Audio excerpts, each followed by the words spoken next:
融化。虽然你有时小的真傻，虽然你的心思变化无常，只有我只得住你无天无法懂你无厘头的话。窗前明月光，依偎你肩膀，举头望明月，低头把你想。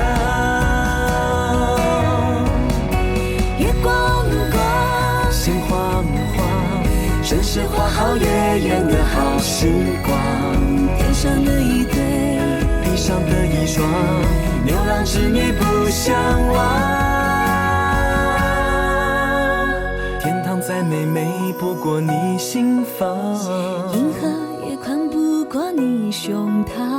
把你紧紧绑进我的未来，说什么都不肯放。你是我的好时光。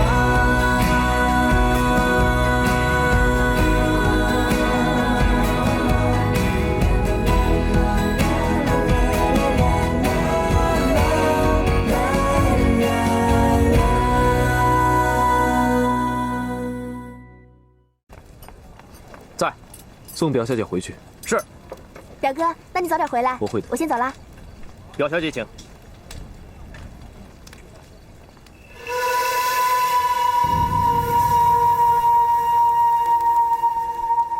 来人，在，备马。是。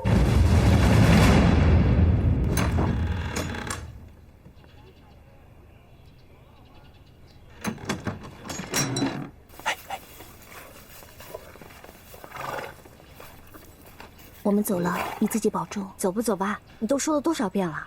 没事，现在天色还早呢，你们再聊会儿啊。等我们走了以后，你就把整件事情都告诉元宝。就算他欺你怨你，你都要忍让。毕竟我们欺瞒在先呢。放心吧，我会让着他的。好了，时候不早了，快走吧。保重啊。我看你们谁敢走！娘，你怎么来了？我怎么来了？我再不来，我儿子就丢了。你说你啊，你眼里既然还有我这个娘，你怎么就能跟着这个来路不明的野丫头丢下你娘走呢？娘，我不许你这么说雪儿。她不是来路不明的野丫头。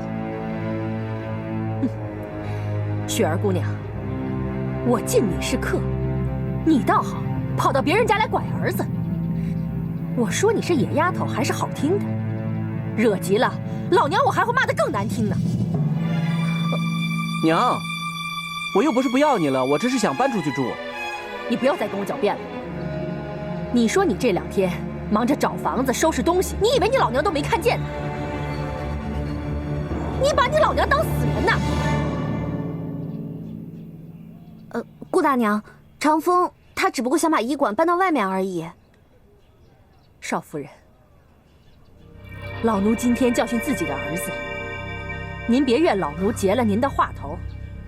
长风是我儿子，他又没钱卖身契卖到你们金家，老奴今天教训这个忤逆子，就不劳少夫人您插嘴了。雪儿姑娘，你还有话要说吗？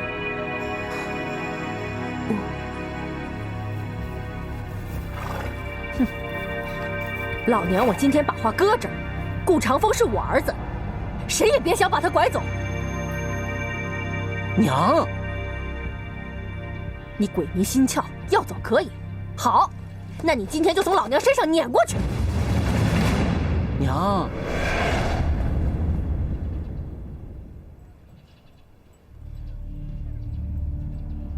你们这是干什么？少爷，长风被这个狐妹子勾引，要丢下老婆子我离家出走。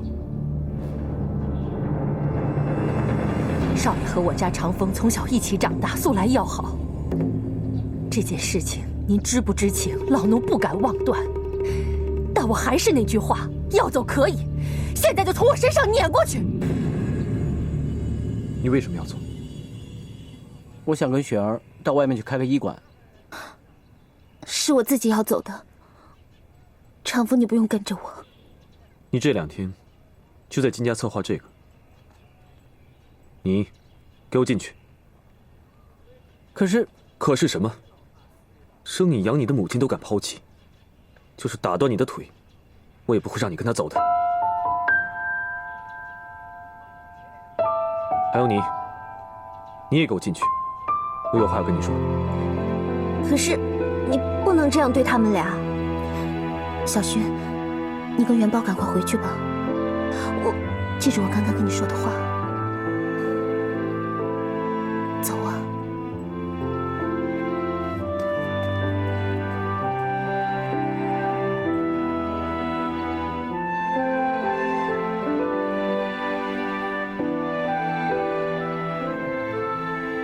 长风，他不值得你这么做。少爷都发话了，你还愣在那儿干什么？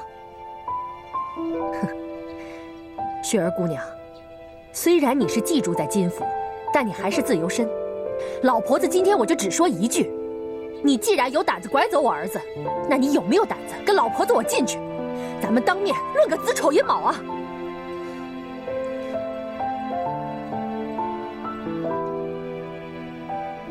你怎么都不帮他呀？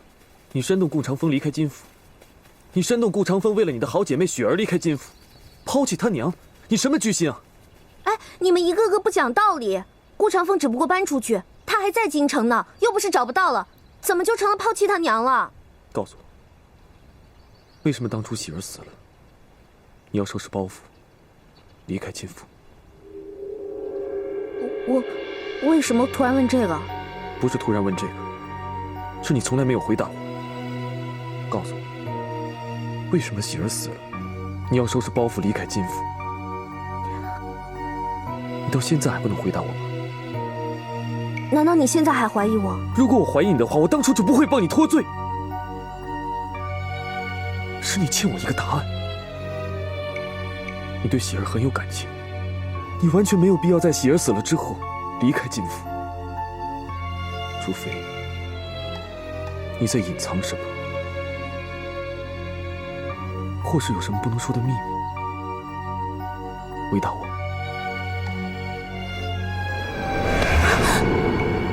我说过，我的生活对你再无隐瞒，我对你的心意你也很清楚，为什么你到现在都不肯告诉我呢？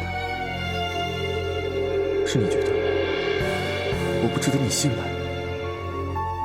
或者是你根本不屑信任我，还是你根本就不在乎我？告诉我，你知道我这个人的，你如果不说的话，我会寝食难安的。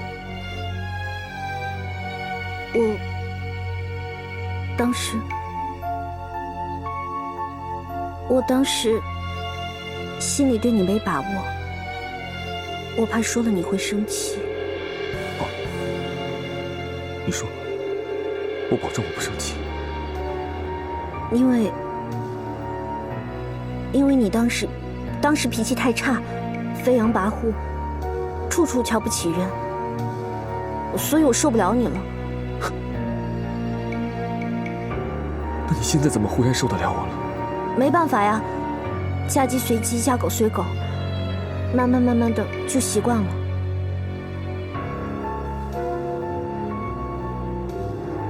好，凡事习惯就好。那你就留下来，留在金府，好好做我的少夫人。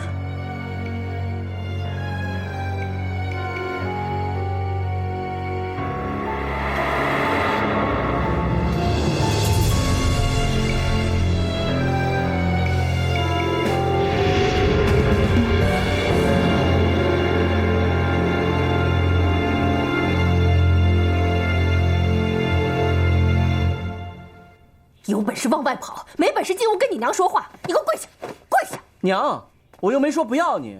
我就想把医馆开到外面去。那事先为什么不告诉我一声啊？自己整日在家里偷偷摸摸的打包，我在那儿冷眼看了你好几天了，你是一点来告诉我的意思都没有啊！我养了你20多年，你说走就走啊？你连问都不问我一声啊？大娘，此事因我而起，你不要再为难长风了。你以为我不想告诉你啊？我告诉你，你会同意吗？我不想老靠着金府和夫人，我想自立。你想都别想！我跟着夫人20多年，夫人对我们恩重如山，打小把你当自己亲生儿子一样养。你这个白眼狼，啊！你想离开金家，你想自立门户，你想都别想！自立门户怎么了？我又不是金家的奴隶，我跟金家是平等的，为什么不能出去？我出去了一样可以报答夫人，一样可以孝敬你。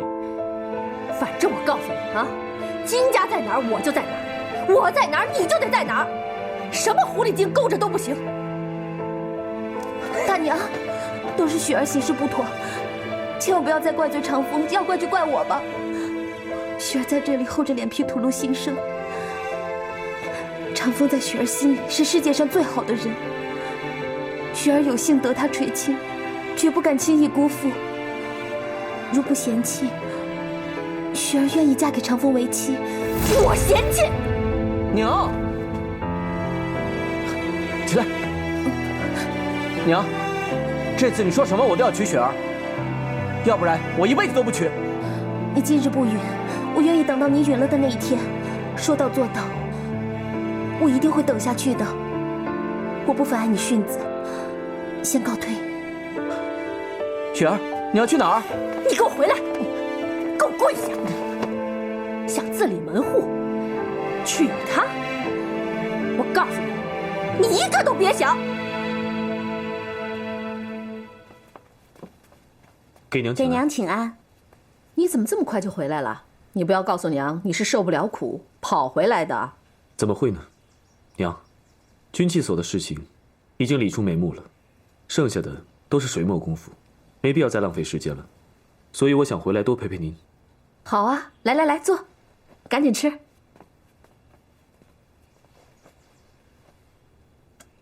娘要用膳，你这个做媳妇的，不用站起来伺候吗？哦。哎呀，我们家一共就3个人，还站着一个，多冷清啊！这里又没有外人，不用来这些虚礼了。小轩，坐下。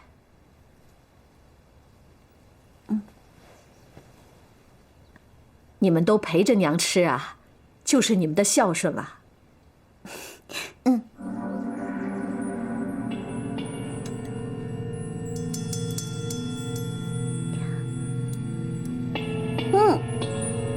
好好吃哦！我都不知道，菜系还可以做这么香啊！食不言，寝不语，这个规矩，大江南北都讲究。怎么就你这么特殊？这个菜心呐，虽然没有半点荤腥，但是也用了足足3只鸡呢，配着最好的宣威火腿，用小火炖了足足3个时辰，所以才这么香。你觉得香就多吃点儿。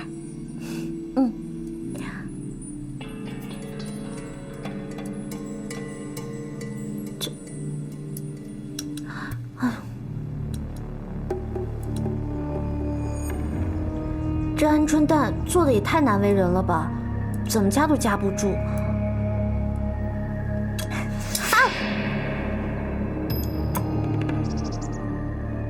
既然不会吃饭的话，那就不要吃了。啊！瞧你那吃饭的样子，没有半点贵族的风范，倒像是一个出来日夜浪迹江湖的粗野女子。像你这样的金府少夫人，代表我们金府出去应酬，那岂不会让人笑掉大牙？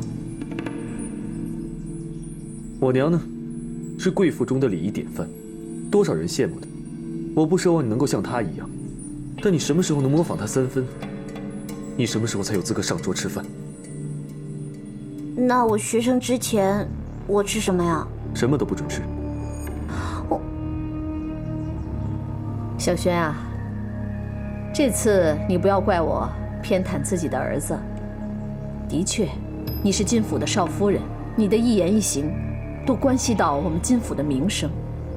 我之前看你是个孩子，对你自然是有点纵容，是我的疏忽。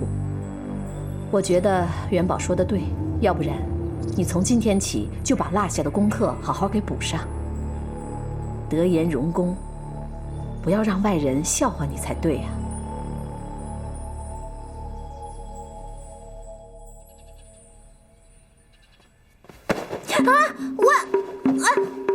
干什么？一大早不让人睡觉？以后每天早上某正时分，你必须起床梳洗完毕。某正一刻，会有人来教你怎么做一个金府的少夫人。神经病啊！打今儿个起，老奴要教教您怎么说话，怎么笑，怎么接人待物。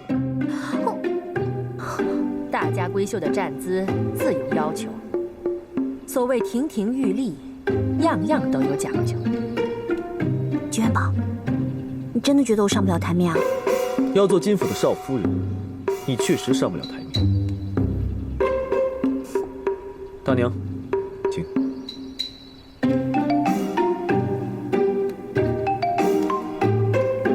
站立时，下巴距离锁骨半寸，不能抬得太高，以免看上去盛气凌人。可金元宝他每次都是鼻孔朝天的。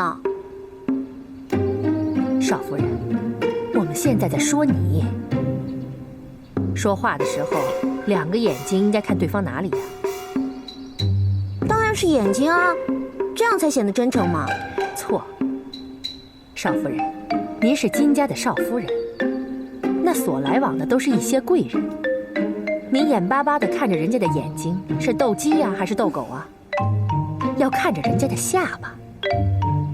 那这样看一整天，不是都是下巴下巴下巴？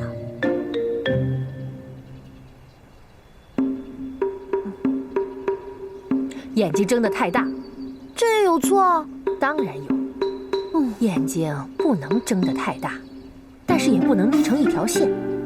少夫人站姿要端正，不能含胸缩背，看上去显得猥琐，就像那小妇一样，上不了台面。少夫人，您时刻端着要跟人吵架的架势，您是想把夫人替金家争得的这点名声都断送掉啊？这没有问题，我从小就知道站姿一定要挺胸收腹，收起来，更不能故意的挺胸撅臀，看上去就像那不正经女人的做派。您是金家的少夫人，不是什么堂子里的姑娘。我又不是故意的，我本来就长这样，我有什么办法？收起来，时刻记着得颜容功，这摆在第一位的可不是容。元宝，他打我。打你怎么了？我还嫌顾大娘打得不够狠。我看少夫人的站姿，还没有学到真正的精髓。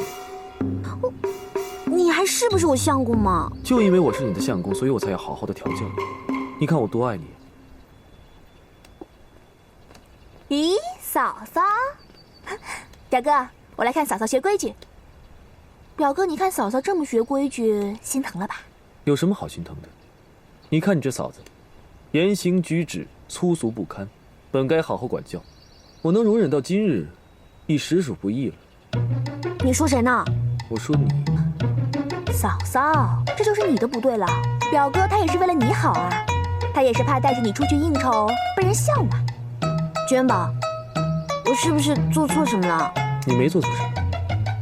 你想，你要做少夫人吗？这个做少夫人呢，要过上好日子，要过上好日子就要付出代价，明白吗？少夫人，接下来老奴要教教您怎么说话，怎么笑。笑得不对。少夫人立志天成，可是言谈举止总有一些不尽人意的地方。您知道这是为什么吗？我知道啊，因为你们都喜欢木头人嘛。少夫人不必赌气。您想啊，纵使您有再好的性子，再好的心眼儿，也得有一个恰当的举止来相配，您说是不是？您跟外人出去吃顿饭，喝杯茶的功夫，外人靠什么来判断呢？不就是看您的言谈举止吗？来，含着筷子。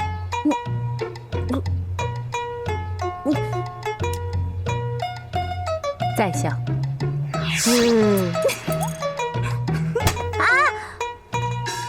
什么叫皮笑肉不笑？就像刚才少夫人您这样。来，接着继续。夫人陪太后去见密使夫人那一回，就像这样整整微笑了2个时辰。哎，笑。哎，看你笑得多好啊，多凶，好像狗一样。怎么，不笑了？装不下去了？嫂嫂，你这是在干什么？哎呦，我8岁就会的东西，嫂嫂你过了门居然要从头学起啊！表哥你也真是的，嫂嫂她都散漫了半辈子了，你让她糊涂着过不就行了吗？非要沐猴而冠，不为外意所动，以后如果有人当面议论您，您都像现在这样沉不住气吗？是啊，嫂嫂，我是在帮你练阳气的功夫，嫂嫂你可不要怨我。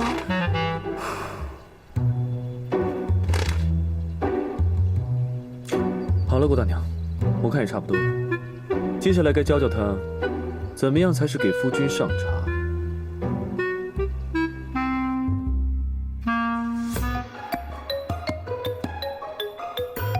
少夫人，老奴刚才说过，这每步的距离不能超过半尺。刚才您这一步是多少尺啊？少夫人，这步子固然要小，但是呢，也要行云流水。您瞧您头上这步摇，还有这裙子的布吧，都在跟着您的步子晃呢，这哪成啊？茶呢？要把我渴死啊！还不赶快把茶送过去！少爷都看了3页书了，你还要少爷等多久呢？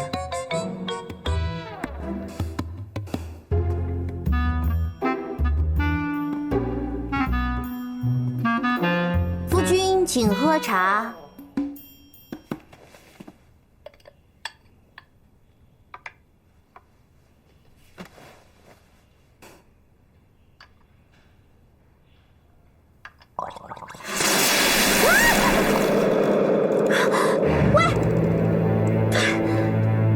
让我等了这么长时间，结果我端了碗凉茶，啊，还洒了我一身。明明就是你吐了我一脸。我说什么就是什么。你走路的样子难看，端茶的样子矫情，脸上的表情像个怨妇，还敢狡辩。江小轩，你是不是在这个金府的日子过得太舒服了？再去给我端一碗。你怎么还敢跟夫君顶嘴？还不赶快去呀！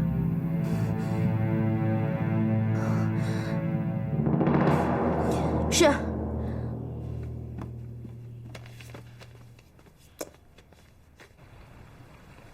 夫人宽厚。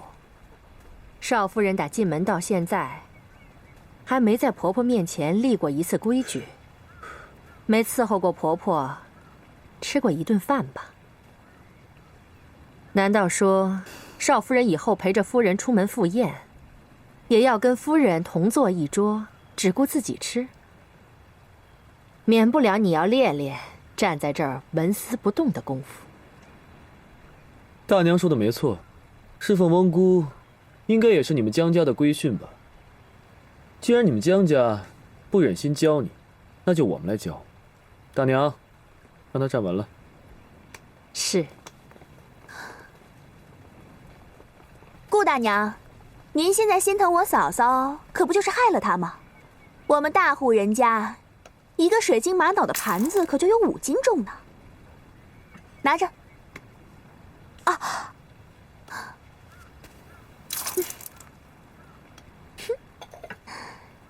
来，嫂嫂，你适才低头，样子很不好看。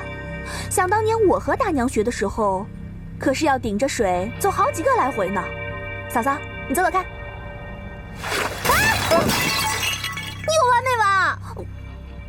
大娘，这位长嫂对小姑不友爱，应该怎么惩罚？不服管教，没有耐性，当众冲小姑子呼喝，这哪是大家少夫人的样子？什么少夫人啊，连个饭都不给吃，大不了我不做了嘛。你不做不行，我告诉你，我八抬大轿娶你入门，皇上太子赐了御册给你，你说不做就不做，你把我们金家当神了？想来就来，说走就走。金元宝，你这是怎么了？没怎么，我娶亲成人，接手了军器所，正式做了金家的主子。我做了主子呢，就应该有主子的样子。你既然跟了我，就得随我，明白吗？哎，这日头正好，我看这衣裳也别换了，打几碗水，重来。你们快，去打水。是。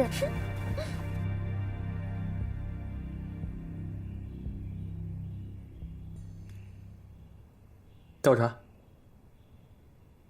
哦。呀！怎么，刚学过就忘了？我喝茶的时候要配点心的。倒茶。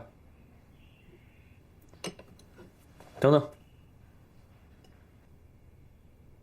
凉了，换一壶。那么难伺候？怎么，我是你的夫君，我想从你手上喝一杯热茶，有这么困难吗？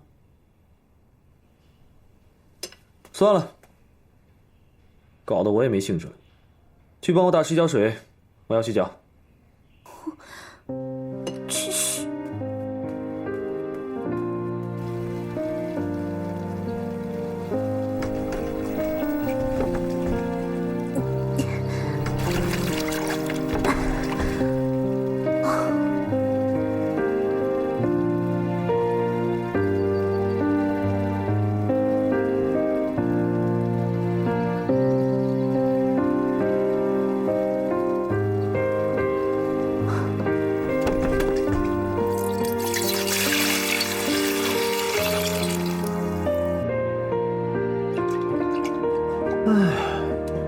没想到堂堂大小姐说话走路不像样，这个按摩还挺有一套的啊。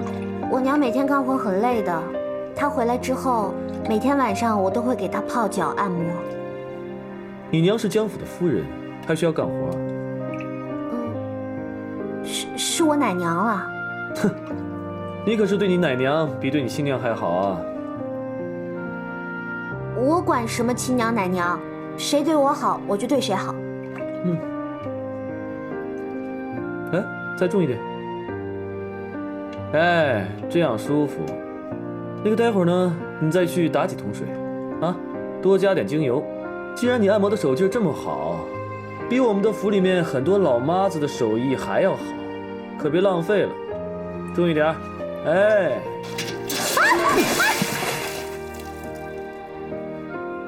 你干什么，金元宝？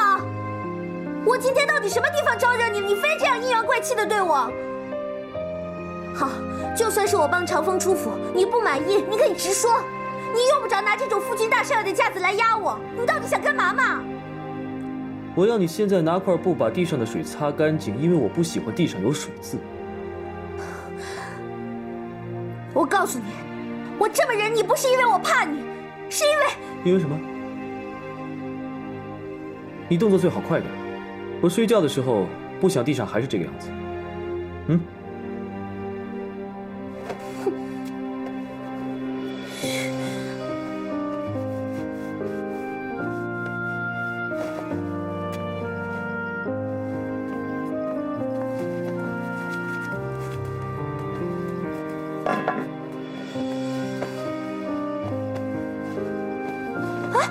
你干嘛？我累了，我要上床睡觉啊。谁让你上床睡觉的？你去外面。睡外面？哎，外面我刚擦完还没有干哎。还没有干，你再擦一遍不就干了？干了就可以睡了。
好冷，好饿。饿的话，赶紧起来洗漱，去吃饭。吃饭？你不生我气啦？想吃饭就赶紧。啊。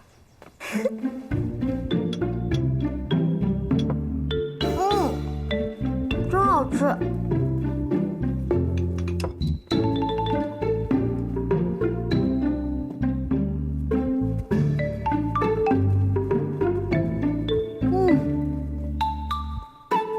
太好吃了，饿死我了。好吃？不过是最普通的猪肉虾米竹笋馅。我还说呢，最近基辅的厨子偷懒，你居然觉得好吃？我已经觉得很好了。你们江府地处南京，淮扬细点，名扬天下，而且据说你们江府每年花在吃食上的也不少。这么粗糙的东西，你居然还说好吃？可是我真的觉得好吃。那我问你，跟你们江府的早点比起来，如何？江府的早点虽然也很好吃，可是总觉得不知道哪里少了一点。你干什么，金元宝？我又做错什么了？你没做错什么。既然你们江府的早饭做得那么好，索性教教我们金府的厨子，怎么做最好的早饭呢？喂！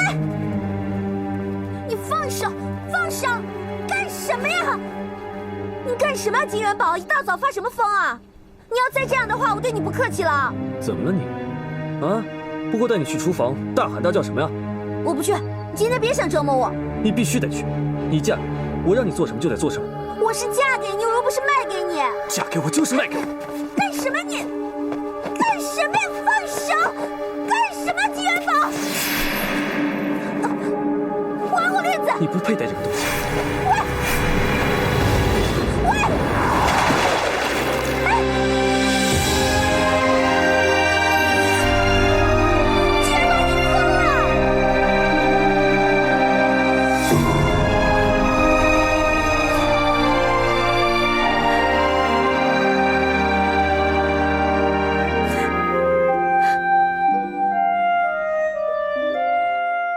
至于元宝就职典礼上谁来观礼，太后老人家就不要惊动了。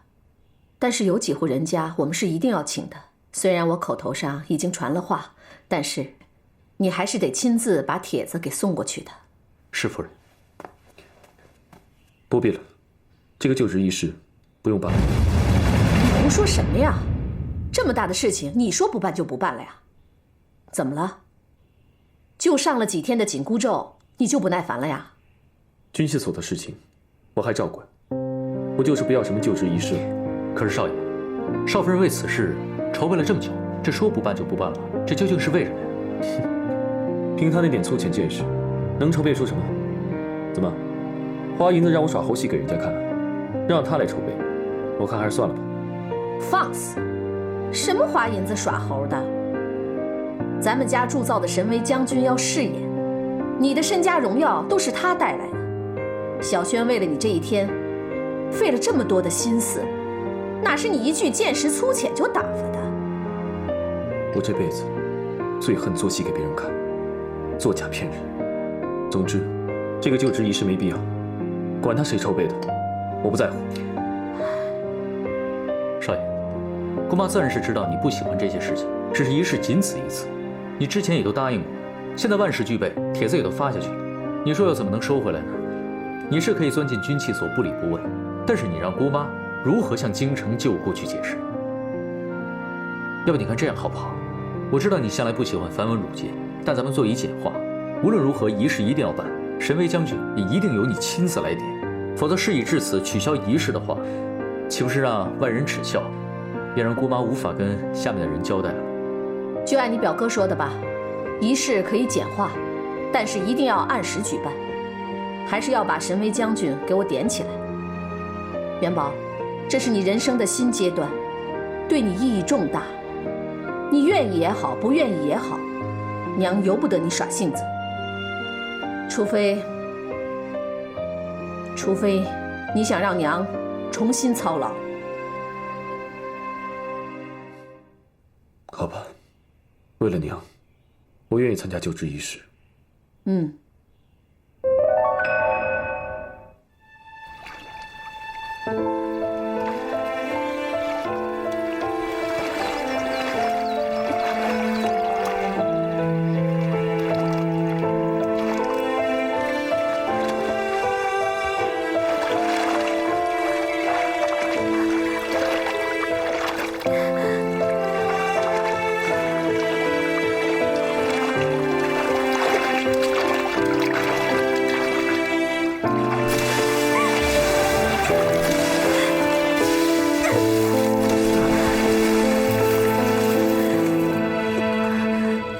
文昭，你说元宝到底是怎么了？姑妈不用担心，少爷既然说了好，他就不会随便出尔反尔。我倒不是担心这个，元宝的脾气我知道。可是你不觉得他近来心事重重的焦虑不安吗？这不说不觉得，您一说，似乎是有一点儿。他是不是和小轩又闹不和了？这孩子不知道是有了什么心事，居然也不肯跟我说。姑妈，我们都已经长大了，哪还能事事都烦您操心呢？我想无外乎就是军器所的事务繁重，少爷有些心浮气躁，要不就是跟少夫人吵了几句嘴，心情不大好而已，不会有什么大事的。唉，真不知道这个孩子什么时候能不让我再操心。少爷自然会有成熟的时候。再说了，就算他再不成熟，不是还有文昭我在您身边为姑妈分忧吗？今天幸亏你劝他的话入情入理，否则的话，姑妈我真的担心这场就职典礼要取消了呀。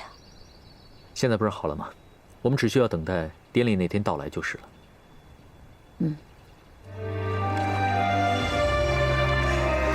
少夫人，你在干什么呢？找东西吧，让下人去找就好了。别管我，我一定要找到。什么东西值得你这么不爱惜自己的身体啊？是娟宝送我的链子，我一定要找到它。你让少爷再给你买一根就好，何苦这样糟蹋自己啊？他不会再送给我了，是他亲手丢到的。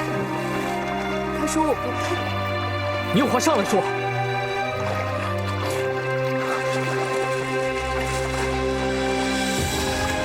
你已经湿透了，这样会生病的。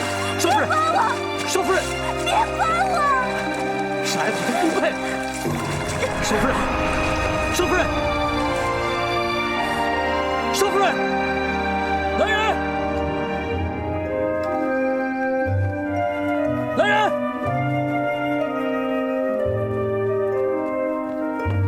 居元宝，他为了找你丢掉的链子，顶着太阳，不知道在池子里捞了多久。不是我恰巧经过的话，他早就淹死在里面了。是吗？那要谢谢你赶小经过。居元宝，你别阴阳怪气的。如果你不稀罕他，不能好好对他的话，我告诉你，在这个府里，有人愿意对他好。你听好了。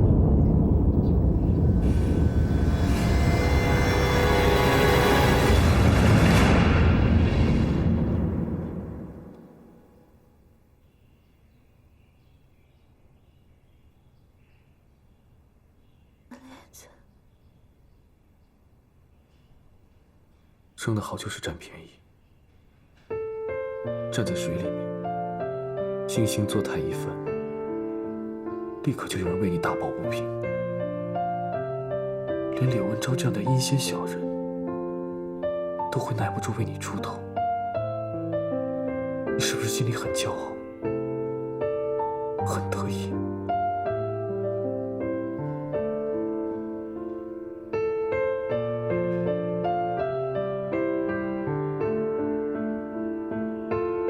你处心积虑地接近我，欺骗我，我对你一片真心，你完全不在乎，却为了一条项链，一件死物，跳下水里足足捞了2个时辰。江小轩，你到底是个什么样的人？我真的看不透